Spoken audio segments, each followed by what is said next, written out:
Last video में, अगर आपने लास्ट वीडियो देखा होगा तो आपको पता होगा, है ना। ये डिपॉजिट का जो ग्रुप है हमने वहां तक समझ लिया था।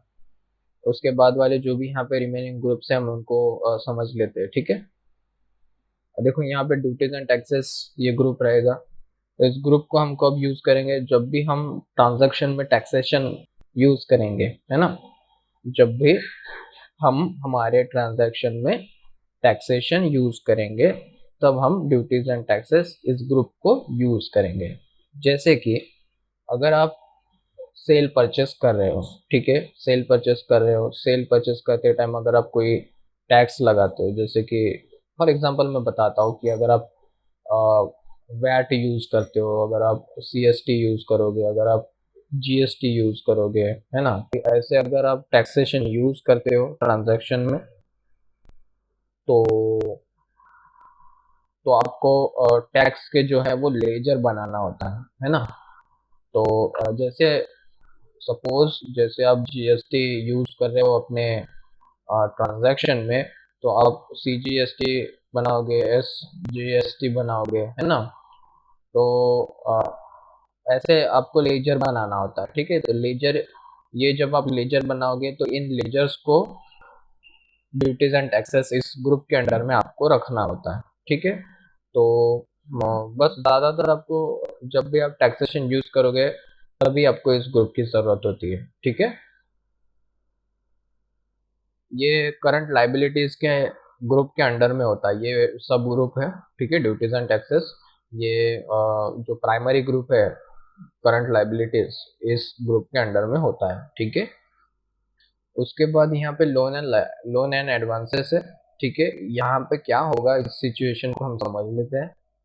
जब भी आप किसी को लोन दोगे, है ना, किसी आप व्यक्ति को दोगे, व्यक्ति के लिए मैंने यहाँ पे लिखा है नेचुरल पर्सन, ठीक है। नेचुरल पर्सन जो है वो कोई भी एक व्यक्ति होगा। अगर आप किसी व्यक्ति को लोन देते हो, या फिर आर्टिफिशियल जैसे कि कोई बैंक, कोई कंपनी, कोई ऑर्गेनाइजेशन, अगर इन इन सभी को मतलब सभी को नहीं, इनमें से किसी को भी अगर आप लोन देते हो या फिर एडवांस में अगर आप किसी को कैश पे करते हो, तब आपको उनके नाम का लेजर बनाते टाइम लोन एंड एडवांस इस ग्रुप को यूज करना होता है, ठीक है।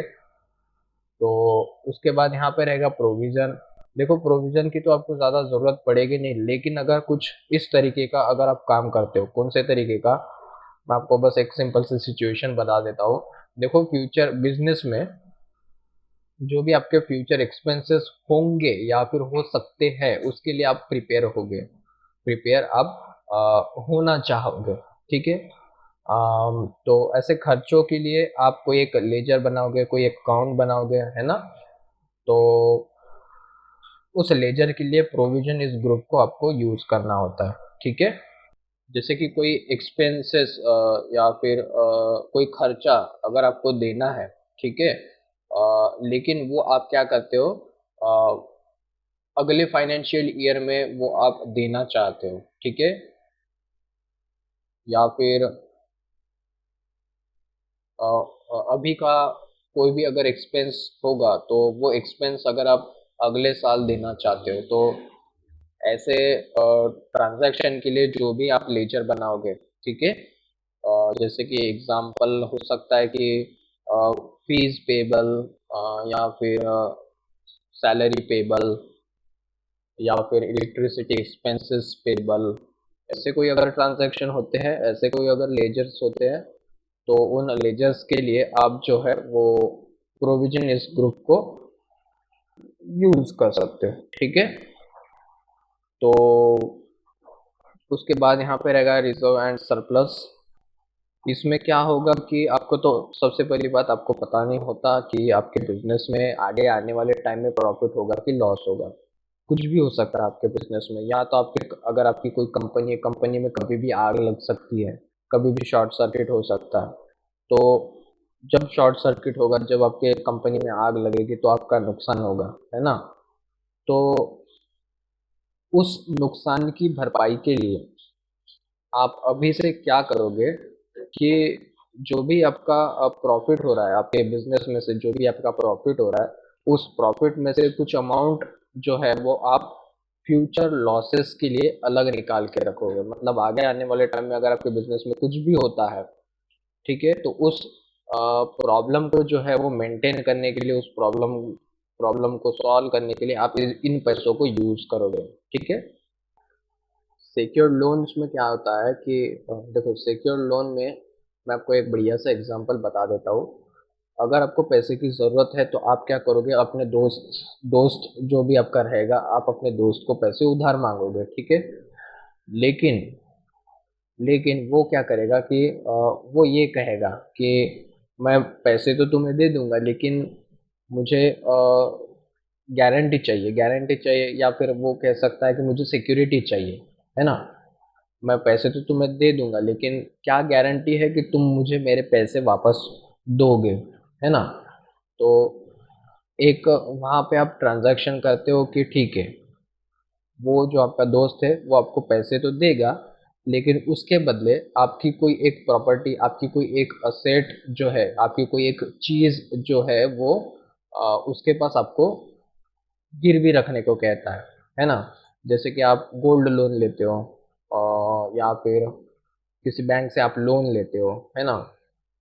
तो उसी के जैसा। तो सिक्योर्ड लोन में ये होता है कि जब भी आप कोई लोन लेते हो, तो उस लोन के बदले आप कोई सिक्योरिटी आप सिक्योरिटी देते हो, है ना। कोई आप आपका असेट जो है वो उनके पास एज अ सिक्योरिटी रखते हो।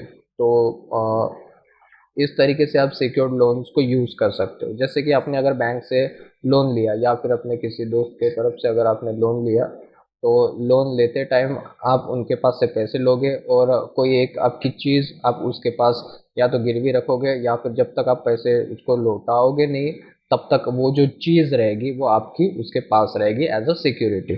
ठीक है। उसके बाद रहेगा स्टॉक इन हैंड।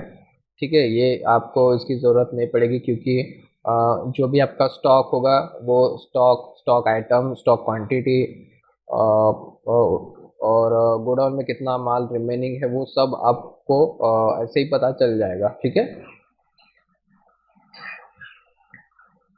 उसके बाद यहाँ पे सन्ड्री क्रेडिटर्स है। ये सन्ड्री क्रेडिटर्स कौन होंगे? ये रहेंगे आपके सप्लायर्स या फिर आपके सर्विस प्रोवाइडर, जिनके पास से आप गुड्स परचेस करोगे, जिनके पास से आप सर्विस परचेस करोगे, है ना। परचेस करने के बाद आप सेल करोगे, तो सेल आप इन सन्ड्री डेटर्स को करोगे। ठीक है। सन्ड्री डेटर्स जो आपके कस्टमर रहेंगे, आप उनको सेल करोगे, और परचेस आप सन्ड्री क्रेडिटर्स के पास से आप परचेस करोगे। ठीक है।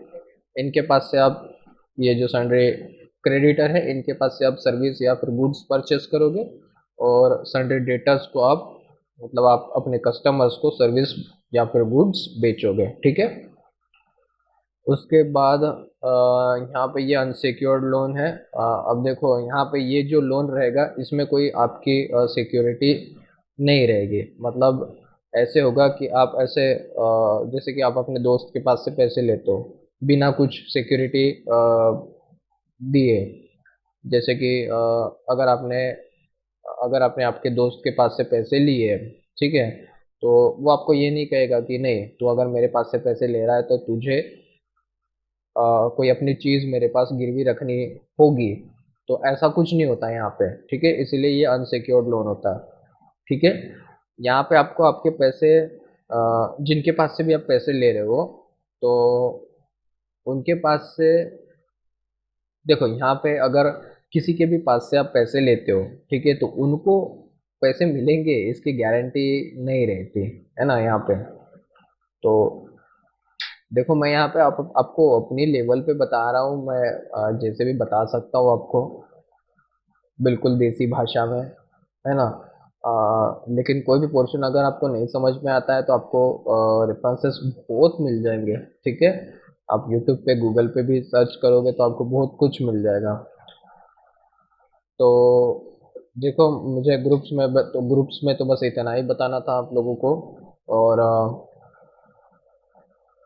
ये सभी जो ग्रुप्स के बारे में मैंने आपको बताया है, इनके हम एक एक एग्जांपल रिकॉर्ड करके देखेंगे, इनकी एंट्रीज को हम सॉल्व करके देखेंगे।